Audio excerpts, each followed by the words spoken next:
Good afternoon, everyone. My name is Corey Pauling, and I am with TIAA in Charlotte, where I lead inclusion, diversity, equity, and corporate social responsibility.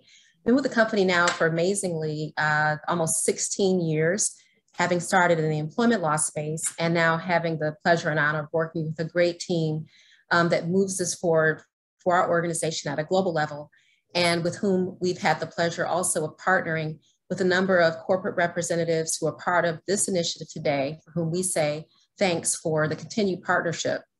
What exactly is this partnership, you may ask?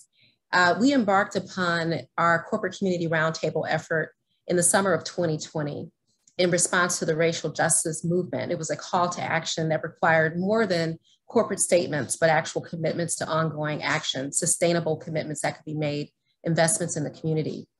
And since that time, we've had wonderful experience partnering on very important dialogue, starting with just the general conversation about inclusion, diversity, equity, particularly in Charlotte.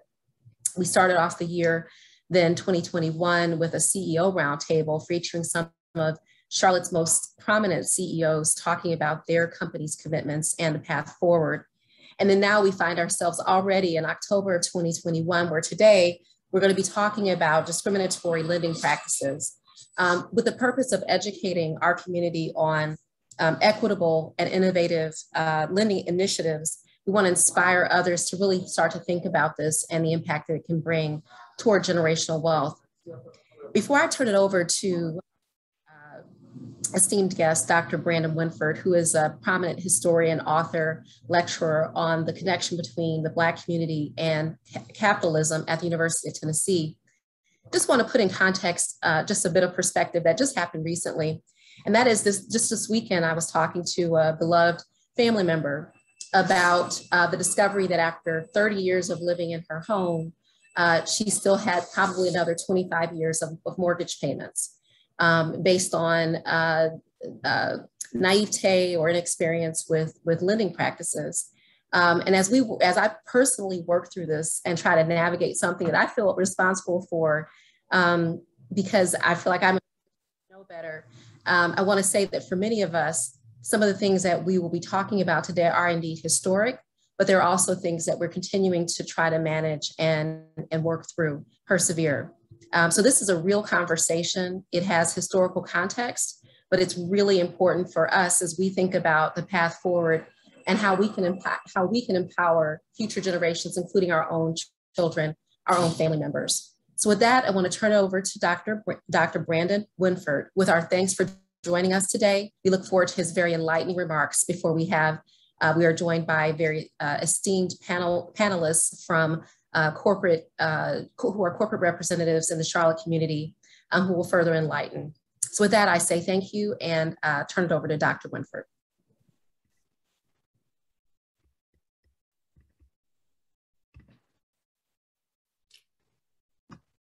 Good afternoon, everybody. Can everyone see that? All right, so I'm glad to be a part of today's panel. I have the task of providing a bit of historical context to help jumpstart this conversation.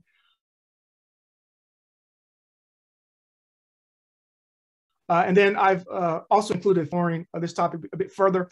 And I also should note that I see this kind of historical research, I would like to see this kind of historical research applied in some way to Charlotte, given it's among the top 3 financial centers in the United States, next to New York and San Francisco. And of course, it fluctuates between 2nd and 3rd with San Francisco. I teach and research African-American business history and civil rights history. And I'm going to take a few minutes to talk a little bit. I couldn't let this time go by without talking a little bit about the history of Mechanics and Farmers Bank.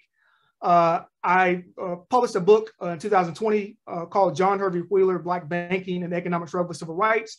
It's a biography on the banker and civil rights lawyer John Hervey Wheeler, who was the president of the Mechanics and Farmers Bank between 1952 and 1978. In particular, John Wheeler was the most influential, with the height of the civil rights movement, the 1950s and 1960s. He was the most influential Black power broker in North Carolina and among the top civil rights leaders in the South. In particular, Wheeler led the Mechanics and Farmers Bank in its physical expansion in North Carolina and grew the bank's resources from nearly $6 million in 1952 to over $40 million by 1978. And I have a few images of the Mechanics and Farmers Bank Charlotte branch, which I thought was really interesting that I'd be able to do this. So the Mechanics and Farmers Bank Charlotte branch, this is an image of its groundbreaking ceremony on June 30th, 1961. Included in this image, you'll see people like Mayor Stanford R. Brookshire, who was the new mayor of Charlotte at the time, Johnson C. Smith University's president, Dr. Rufus E. Perry, a few officials from the North Carolina Mutual Life Insurance Company, and you see in the front, John Herbert Wheeler breaking ground on the Mechanics and Farmers Bank Charlotte branch. And I like to sort of think of John Wheeler and his public activism is really sort of bringing to the forefront in the last few decades of the 20th century, this idea of New South prosperity and the expansion in Charlotte on the cusp of the Civil Rights Revolution in the South. What is important to understand, because the Mechanics and Farmers Bank, before Charlotte had that moniker as one of the leading financial centers, the Mechanics and Farmers Bank, as far as the world of Black banking was concerned, was the foremost Black institution in the United States. In Durham is where one of the Black Wall Streets was located. And so North Carolina has been impactful in the area of Black business for quite a long time. Here's an image a year later, the $160,000 M&F Bank branch in Charlotte opened with thousands of visitors. And of course, this branch was located and still located at the corner of Trade Street and Batesford Road in what was the historic Biddleville neighborhood, the largest Black section in Charlotte, right across the street from, or right adjacent to Johnson C. Smith University.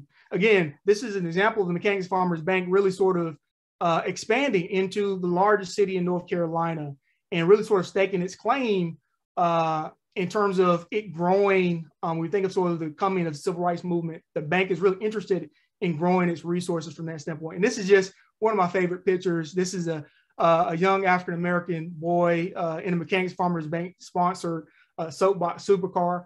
If anybody knows or has any information on who's in this picture, I would love to talk to you about it.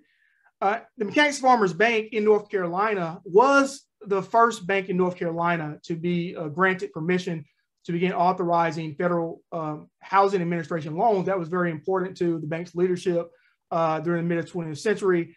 The bank had the responsibility also of helping the white-owned banks, forcing the white-owned banks to begin to consider African Americans as not risky lenders, right? When it came to home loans, when it came to small business loans and consumer lending. North Carolina, for example, pushed banks like the Wachovia Bank, which it had a very healthy relationship with, to take on Black depositors and Black lenders.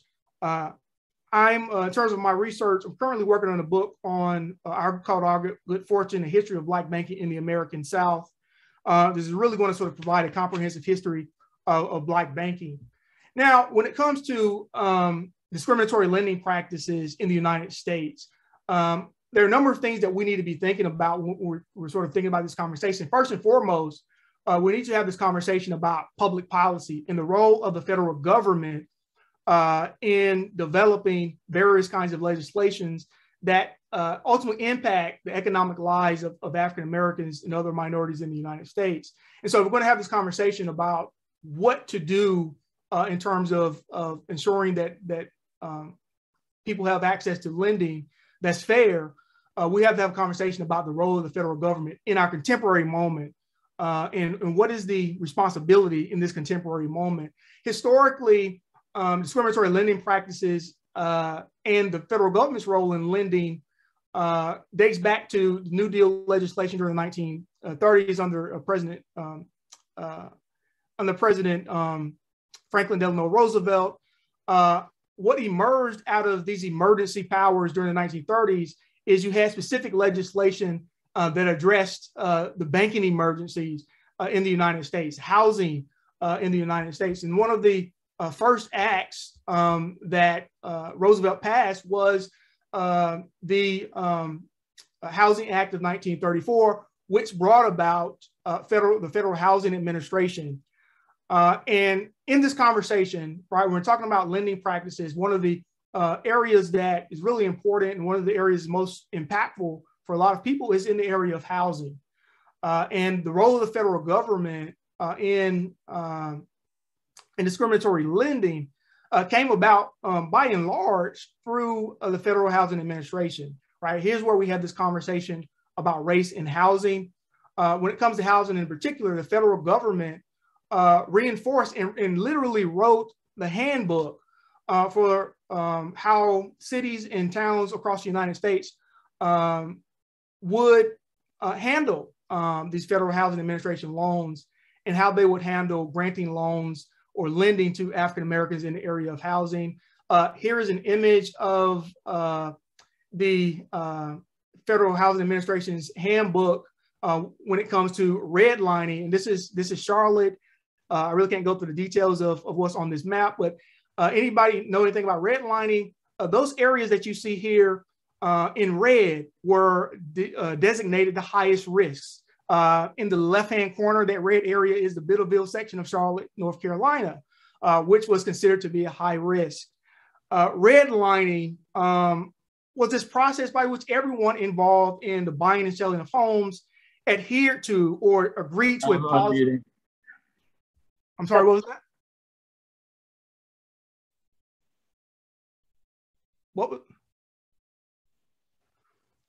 So the redlining was a process by which everyone involved in the buying and selling of homes adhered to or agreed to this policy that effectively dictated the extent to which financial support will be given to African Americans based on certain criteria.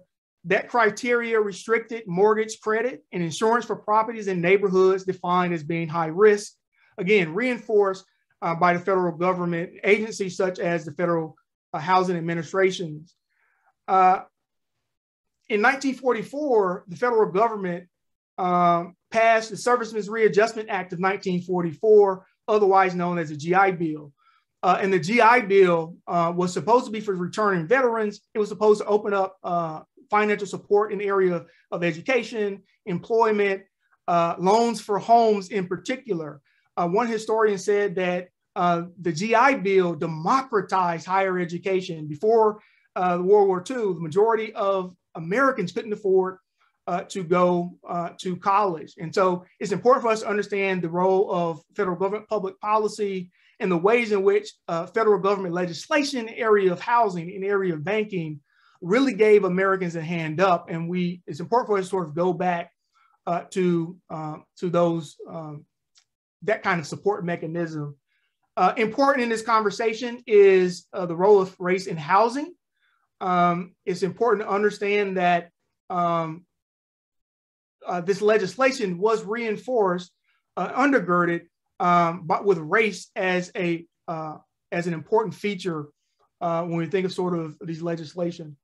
I can't go through all of this, obviously, but it's important also to understand that various housing acts from the Housing Act of 1934, the Housing Act of 1949, the Housing Act of 1954, and the Housing Act of 1968 set up a system, again, between these private and public, sort of private and public partnerships to determine, once redlining was eliminated, how to navigate lending practices in the United States. And so from 1968 to the present, although there were laws that were supposed to be inclusive in terms of African Americans being able to gain home loans, it continued to keep race as a defining factor, and efforts to include continue to use race as a defining feature.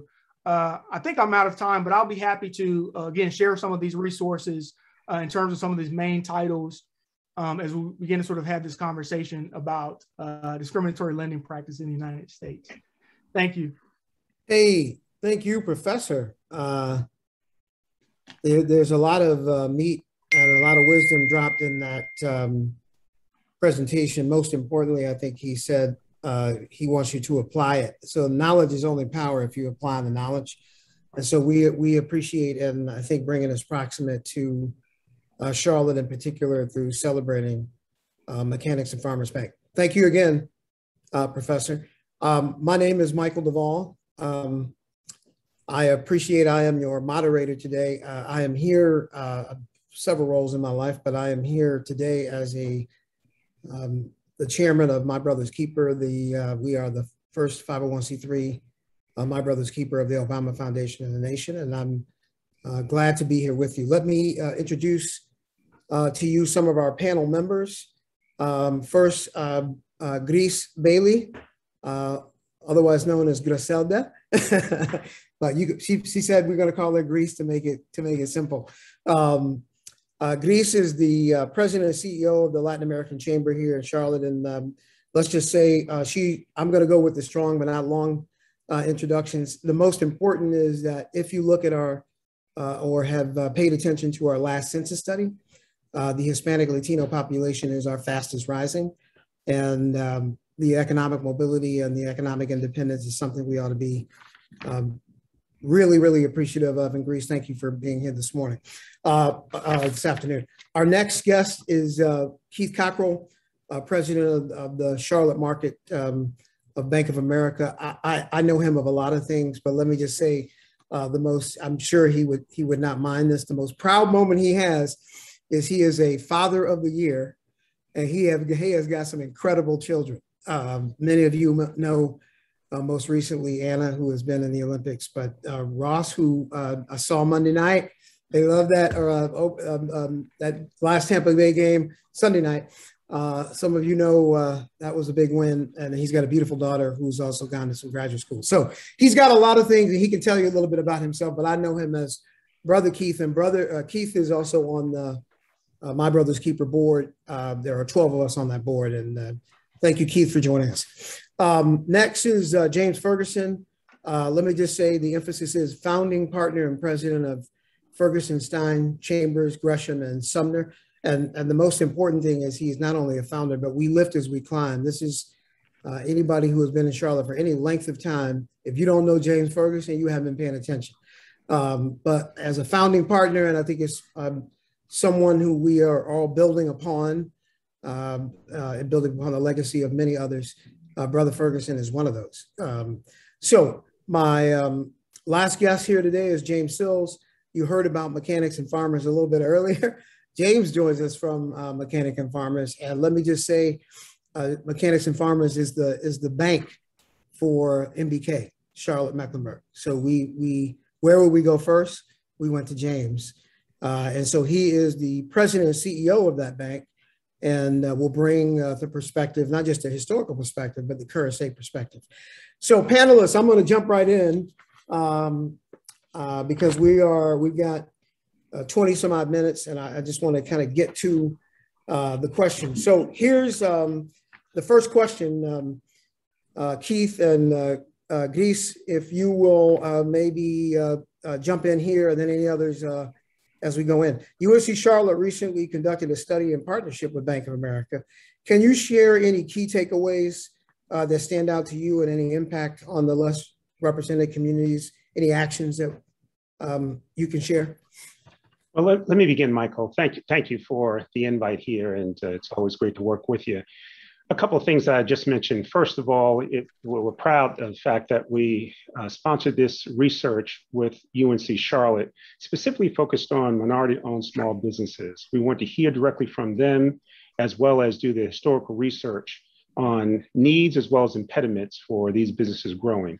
As many of us know, small businesses are a key driver of the U.S. economy and generally represent, in round numbers, 50% of the private sector jobs. So when we talk about wealth and wealth creation, so many of that has been launched through access to capital for small businesses and businesses growing. And so some of the key learnings from that study confirm some of the things that we actually know. One of which is that relationships are critical to a business growing successfully over time. And these minority-owned small businesses are still in need of greater access to contacts, mentorship, and relationships, not only at the start of their business, but throughout the life cycle of that business. Secondly, support things like simple, accounting or managing personnel, or I opened this business to pursue my passion, but I don't necessarily know and have the prerequisite skills to run the business successfully. And then lastly, as many of us know, access to capital, really financial resources to help my business truly prosper and grow. So those were some of the key lessons that we really took away from the study. And finally, I'll just mention that a side note here is that many of the minority-owned small businesses do not fund their business or have access to capital through major banks like mine. And so we can talk later about what we're trying to do to lean in on the fact that we have to develop more trust in our communities so they will come to banks and we can provide more access to capital. Love that, Keith. Trust, skills, and access to the capital. Griselda, anything, Gris, anything to add? Yes, thank you, Michael. So for me, I mean, I don't think there was a surprise. There's a lot of studies that have been done, and it just reaffirms what we already know, that, there are a lot of resources, there are private resources, there are city, county resources, but a lot of these resources might not be trickling down because barriers still exist for minority-owned businesses. So for me, the biggest takeaway was to look at that study and ask, what are these business owners asking for? And some of the things they're asking for is marketing and promotion. Other things that were mentioned were, access to capital, of course, right? But accounting, like Keith was mentioning, how do you help them stay accountable so that they can, with their accounting system, so that they can generate sustainability? So in looking at that report, the biggest takeaway for me is, how can we help with the things that they're specifically asking for? Because obviously there are a lot of resources out there, but if there's still barriers associated to that, then it's not trickling down to minority small businesses. That was my biggest takeaway. Not trickling down, right? It's these are, just adding to the value of Keith's access. This is proximity. So thank you very much, Gris.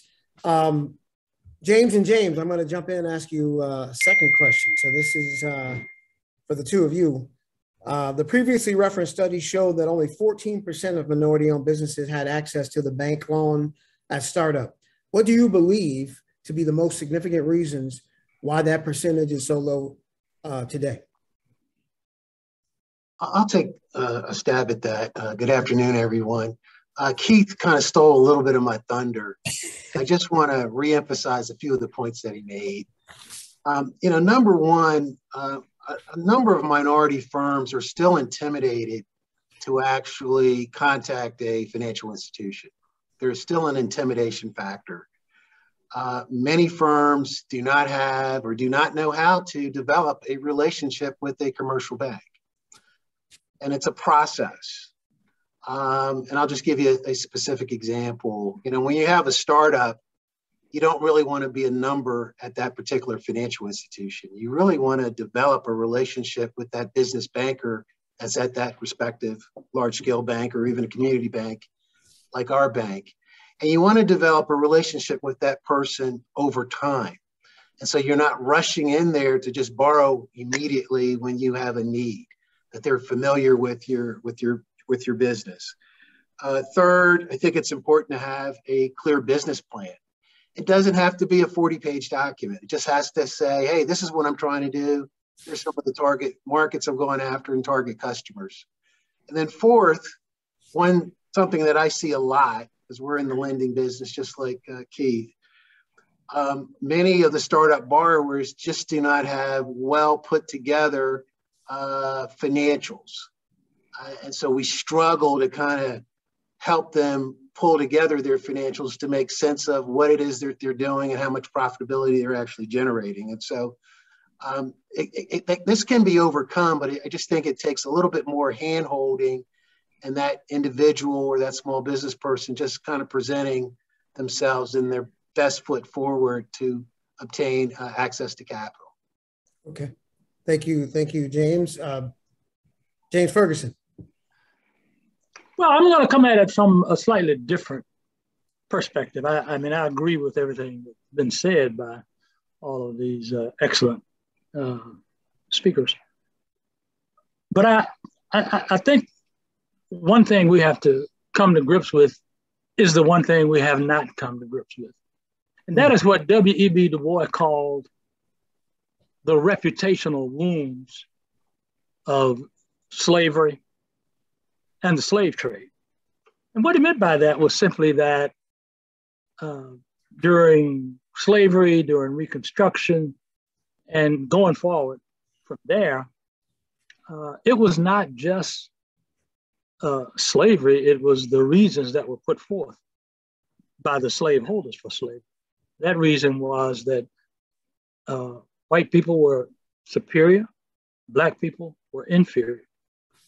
And that theme has been hammered and followed and really never fully addressed.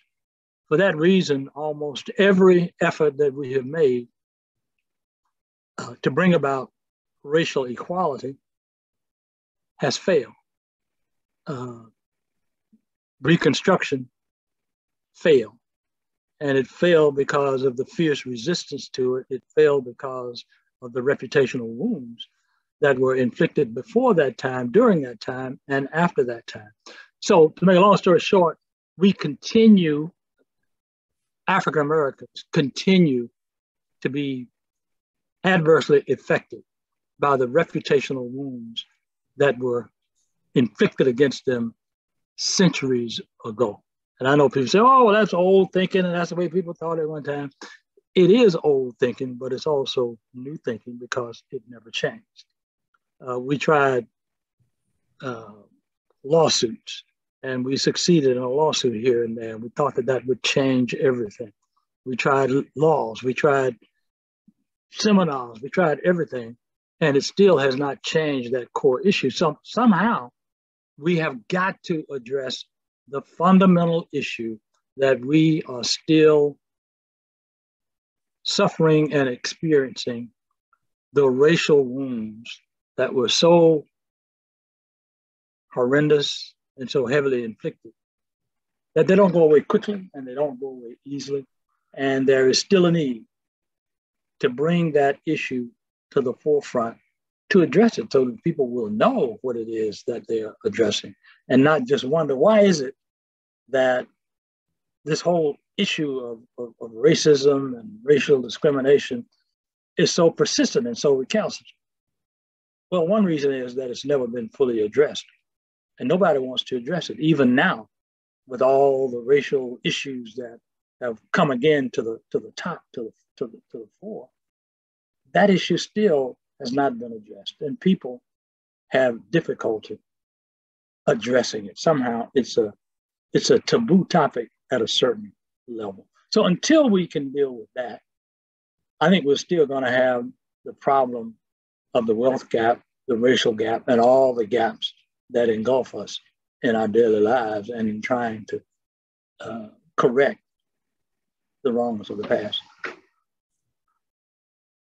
You know, it's always hard to follow you, Brother James. Let me just say, I think people without knowledge of their past history, origin, culture is like a tree without roots. I think that's Marcus Garvey. And so I think we so appreciate, you know, fixed systems, right, not symptoms. And so I think you're addressing these and tackling these issues in different ways, is providing great depth on the panel. Let me, you know, there's no equity without action. So I think what we want to also talk about is what are some of the action steps that some of you are taking on, and maybe Keith, James, Gris, maybe here's the question. What programs or initiatives in your organization leading to increase the Charlotte minority individual and business access to funding opportunities? What programs do you have? What initiatives do you have? Because we know the studies, right? The question is, what's the action? Any one of three of you, or James, if you would like to, you can jump in. You know, I'll just start. You know, we're all in, you know, Bank of America's on the phone or on the Zoom call. We're a community bank. We're in the lending business. We want to lend money. We want to help our communities grow and prosper. We participated in the Paycheck Protection Program, round 1 and round 2. And I got to tell you, that program made our bank more relevant to the market served. We did about 70% of our lending to minority-owned firms. And so I just want to tell your audience, I think there's a great opportunity to tap into more SBA lending, specifically the 7A loan program, the SBA Express program, and also the 504 program. Those government-backed programs allow us to take on more risk, to work with startups, and to work with people that have maybe some blemishes, but don't have all the collateral that they need to really get the type of loan that they need to really expand their business. But this is a great product that should be leveraged more. We also want to partner with other large-scale financial institutions like Bank of America, because there are things that we can do together to help reduce wealth gap. Thank you, James. Keith, you want to follow up since he mentioned Bank of America and partnering up? Sure. And James and what he and his teammates do play a very important role here, because as I mentioned, one of the gaps that we have to close is the fact that, we both have mentioned that in some cases, small businesses and consumers for that matter, don't find my brand attractive.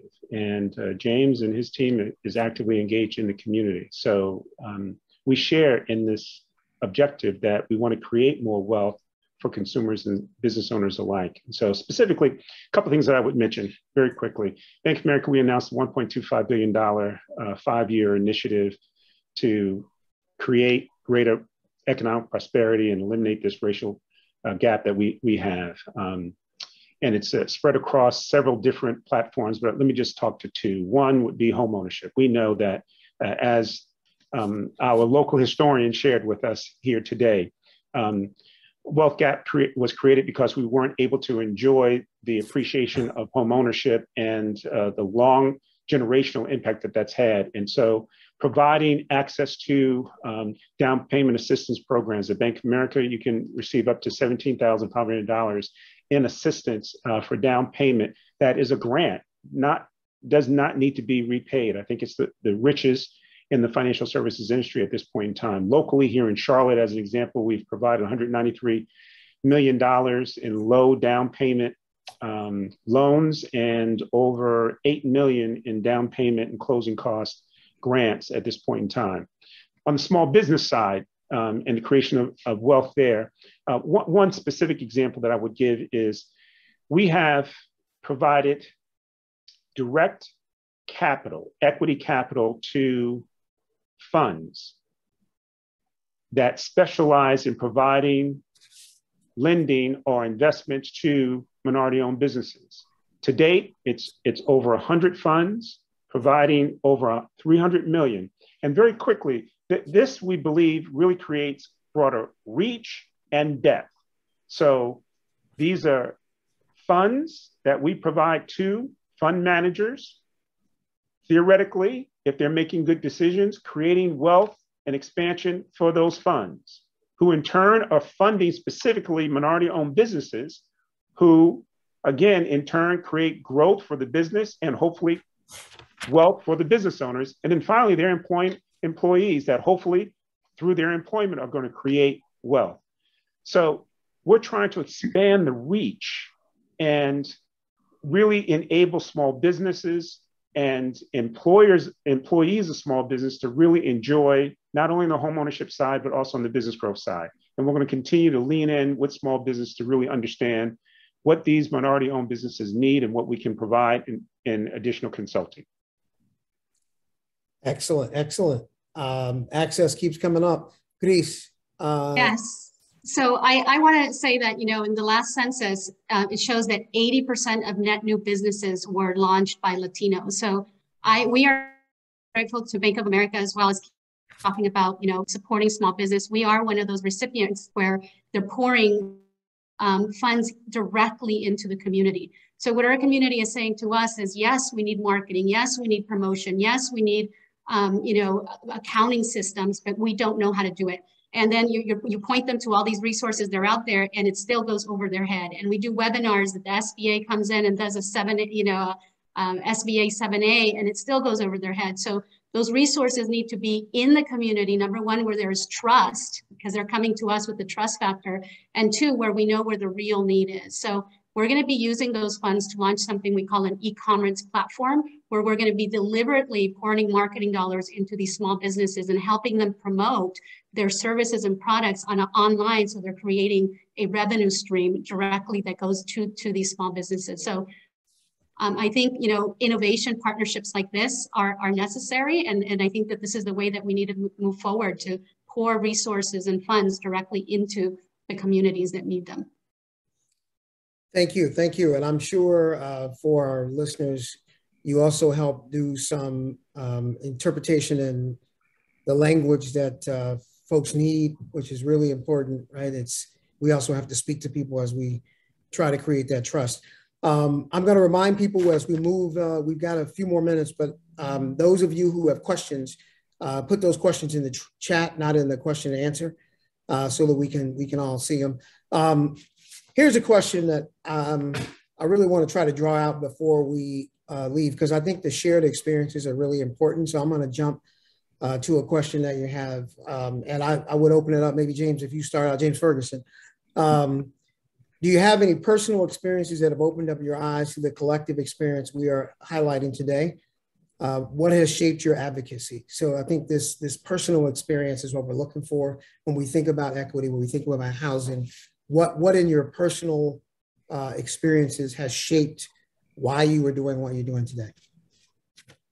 Well, my personal experiences go all the way back to my youth when I was growing up, black and poor in Asheville, North Carolina, where my mother was working as a maid in a household. My father was a worker on a railroad. They instilled in all 7 of us children that hard work and saving and all the things you do would get you where you needed to be. But then I looked around me and I saw where, notwithstanding those beliefs, that the people in my community who were actually building real wealth, and the young people who aspired to do that, constantly faced not only the gap, but also the lack of trust from the larger community that African Americans could actually discipline themselves to do that. A few lucky ones got through, but just in terms of the overall structure of society, it was not expected. And if something is not expected, often is not done. But when something is expected, then the person does what he or she can to live up to those expectations.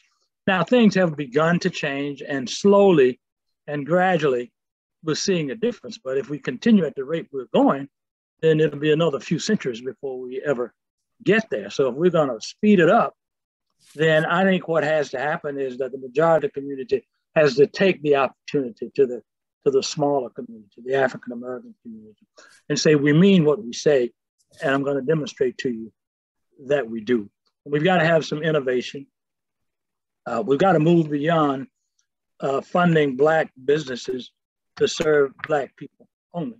And we've got to move into the larger sphere, economic sphere of the community, and say, okay, I know you grew up in an African American community and you've had limited opportunities.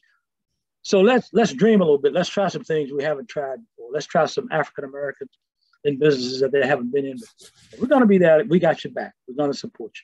So I think we've got to do more than say, okay, we've knocked down all the barriers. All you got to do now is go forward.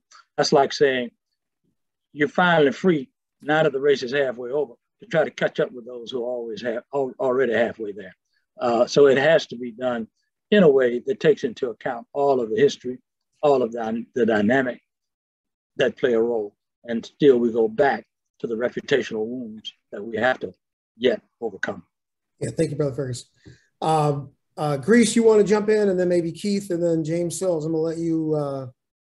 Yeah, just really quick, personal experience, sitting in this seat as president and CEO of the Latin Chamber, I really get to see and hear stories of everyday business owners, and when I first came into this role last year, I know, I'll give you a recent example, PPP loans. Just last year, 9 minority-owned businesses received PPP loans, totaling a total of $60,000. And that wasn't sitting right with a lot of us here in our community. So we band together, we went to the radio, we went to news stations, you know, Prospera, who's our partner, we did educational seminars, we put the word out, we band together, and we encouraged people to apply for these loans because they were hurting. And, you know, they didn't have savings to dip into anymore. They didn't have family to go into anymore. So the second round of PPP loans that we started this outreach in January, now we have the numbers in, they're not completely in yet, but 60 applications were approved in the Latino community as opposed to 9, totaling $150,000. So, I mean, that in itself, that I can go on and on about different experiences and stories that I hear in the community, but that has really shaped my advocacy because I know that education is the key. And a lot of people in our community are maybe listening to it on the news, but it's different, you know. I think it was Brandon that said earlier, or it was actually you, Michael, you said, you know, knowledge, but how are you applying that knowledge, right?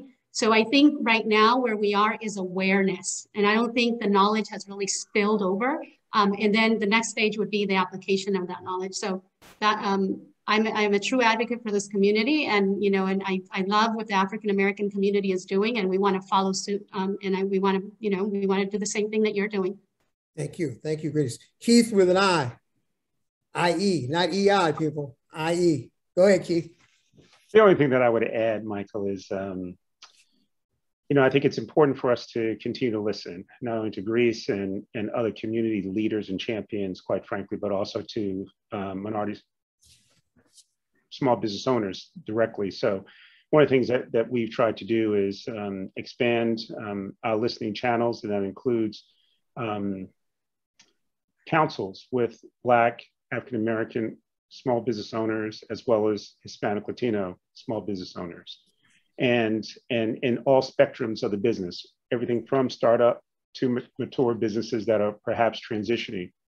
And so specifically, I think the things that we have an opportunity to do is to understand the lessons that and the path that they walked, why they may, in our case, these are not all Bank of America clients. And so it's important for us to truly understand the journey that they had, why they didn't select us, what they really do need, and what some others perhaps are offering, and what needs to be offered, whether it's language support, advisory support, or as we've been talking about, access to capital.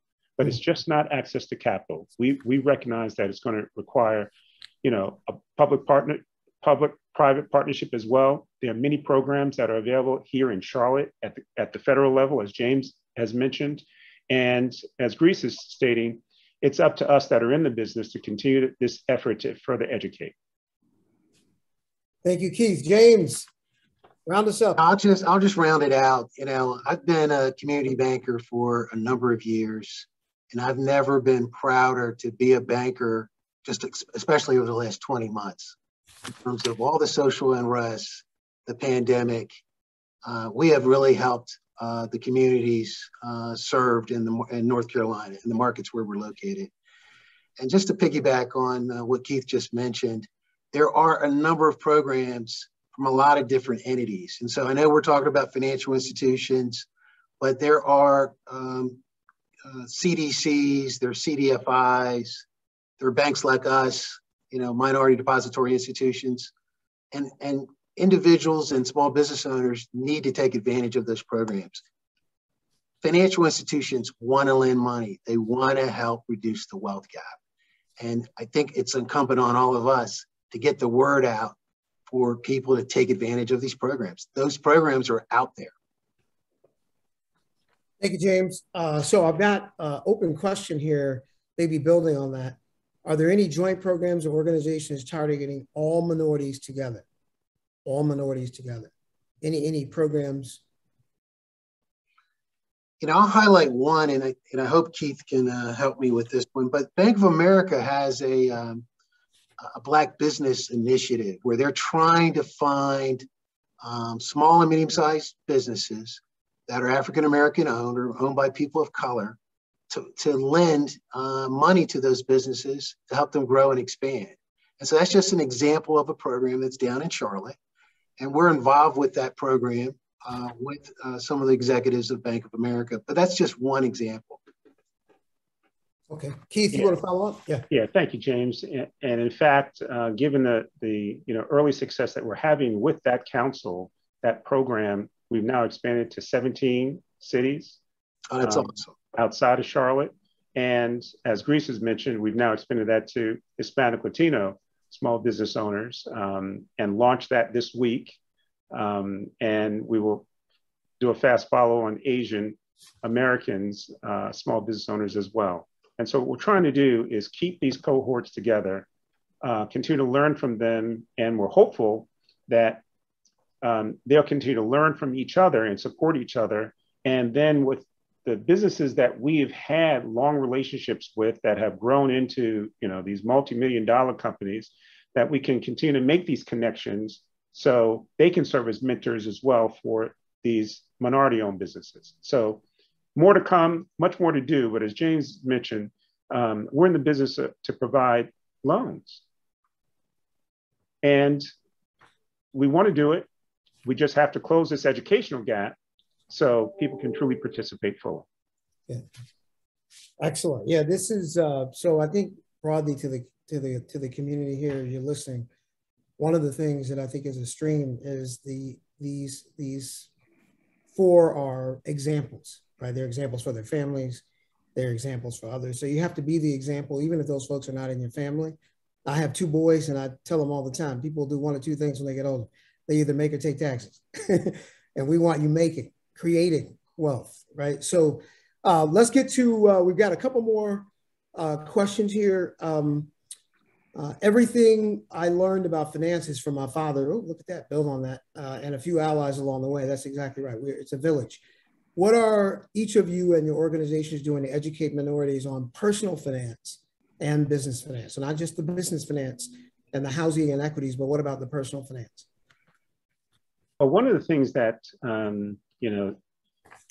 the digital platforms have provided for us is easier access to information. And so we've launched through Better Money Habits, as well as, Mortgage Center site, information that is available. And it's been targeted at not only business owners or consumers, but also you can start, we've got programs specifically, and these are small vignettes, 3 to 5 minutes in duration for young people. So if you've got a teenager, as an example, and you want to expose them to what is credit and why is credit important and how do I establish credit? What's a good credit report? Or I want to purchase a home or start a business. Those tools are now available for us here at Bank of America. You can start with Better Money Habits. It's free and readily available, or come see any of our relationship managers and they'll help you step through it. Greece, I see you leaning forward. With the, now that we have access to more people because of the virtual setting, right? It's easier for people to congregate. So we put on these classes like from Bank of America, Wells Fargo. There's a lot of different classes available, and we try to provide those classes for our membership base, for our community. We also have a great partner, Prospera, who does that specifically just, on the financial side. For Spanish speaking in language as well. Okay. And if I can, Michael, I should mention that Better Money Habits for us is in both English and Spanish. Oh, excellent. Michael, we actually offer something very similar to what Keith just mentioned. It's called Smart Money Habits. So I guess it's a spinoff of Bank of America, but it's content just as Keith described in terms of small little videos or vignettes of all different kinds of topics. But the other thing that we do, and Bank of America does this also, is we go out and we meet with community groups and community-based organizations. And so we can kind of present, financial literacy or, smart tips related to establishing a relationship with a bank or a banker. And you'd be amazed at that dialogue or that interaction, how we are able to help people, because they can kind of at least ask that question that they've always wanted to ask, but they've just never had an opportunity to meet a banker.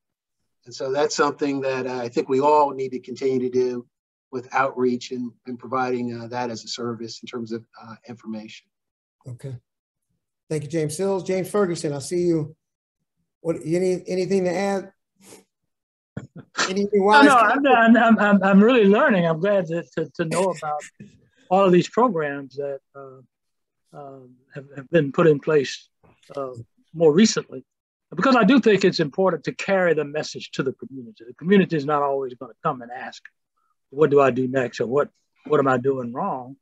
But if in relationship building, as one of our panelists talked about, if you're building relationships with people that may be different relationships than they've had before, and you're saying, we have something to offer to you, we have something to offer your community, let us know what we can do to talk to that community. I think you talk to community groups.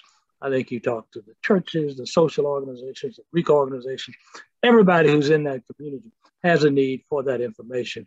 And they're not always going to know who to go to or where to go to get it. So that information has to be carried to them. And I'm pleased to learn that there are these outreach programs. And I hope that they'll continue to grow, because many in our community don't know that those programs are available and don't know how to get to them. So you've got to carry the program to the community. Yeah.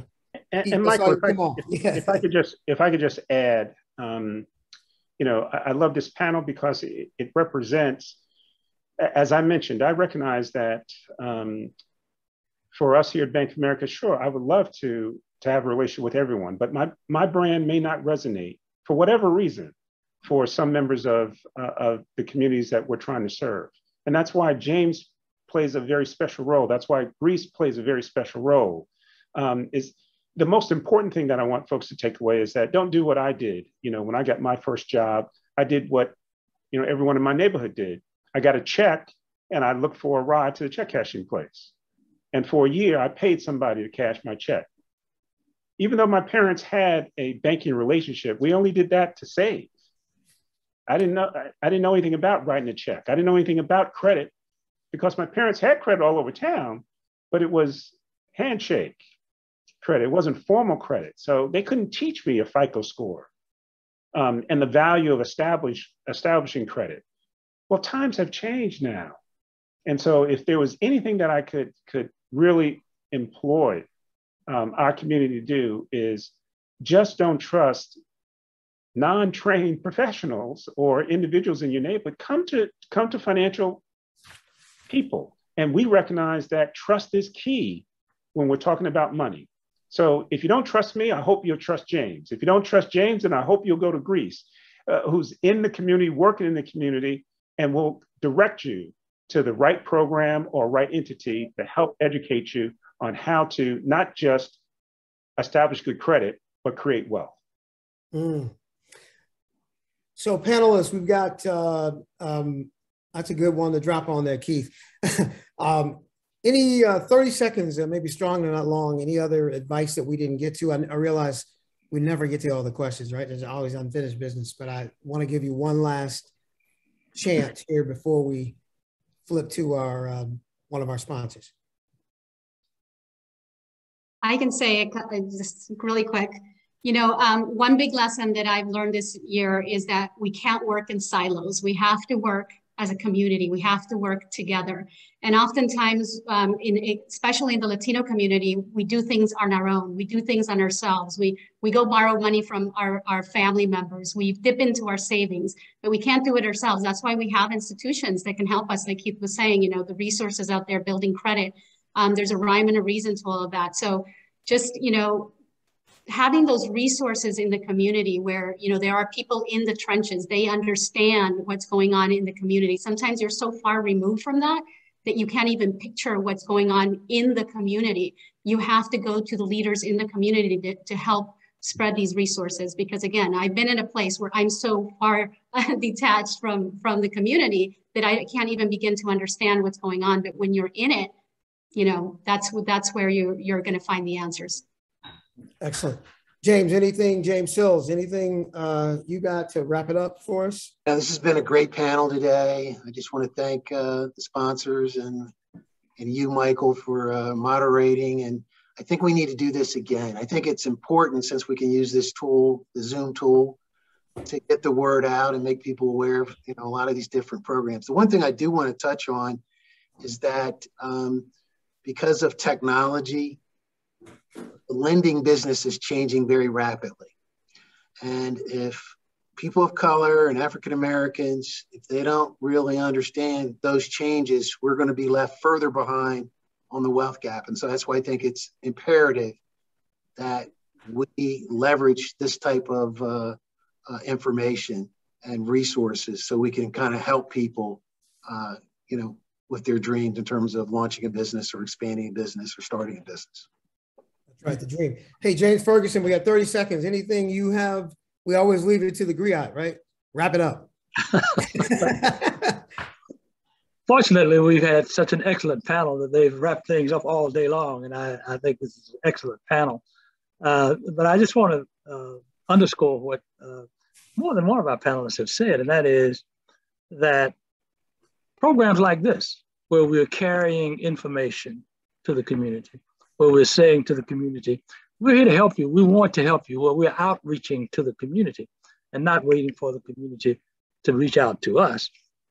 Those are things that are going to make the difference. Because if you've got communities that have been detached and removed from the institutions that we know, then they've got to be told, we want you. We want to lend money. I heard a couple of our panelists say, we're in the business of lending money. That's what we want to do. We got to make that real for folks who think, well, we don't trust that. I've been trying to get along, I haven't gotten one. So I think we really do have to carry it to the community, and we have to educate the community as we're trying to do today. Hey, thank you, James. This is, right, these are the drums, the African drums, where we carry the message to the people. Let me thank each of our panelists. What's a rich, quick experience. You know, they went deep early and often, and we got great sponsors, TIA, CREF, Novant, but most especially we have Cap Tech. And I love the fact that Kevin McQueen has belonging here at the end of his title. And let me just say, Kevin, I'm a belonging fan, and hey, Michael. In many ways, we need to get to the belonging. But belonging is the currency that drives social capital, right? So wrap it up for us, Kevin. Thank you very much to the folks who are on, and thank you to our panelists. Yeah, thank you so much. CapTech's thrilled to be a sponsor of today's event. I'm honored and humbled to be part of this this conversation. I learned a tremendous amount. I certainly expected to hear about access to capital and redlining and things like that, but the mentorship and the trust, and obviously Mr. Ferguson and some of the long-standing wounds that we have. And so it's just again inspiring me to think about things that I can do as a leader in my company as well as in community to drive change. So everybody that participates in today's session will receive an email with a link to a one-pager that has some additional educational information, as well as, most importantly, ideas for actions that you as individuals, as well as you in your company or organization, can help drive change. As Michael said, listening, understanding is half of the battle. It's taking actions that's going to actually lead to meaningful change. So please, please, please take some time to look at that email, look at that one pager, reflect on what you learned today, make a commitment to take some action in your community.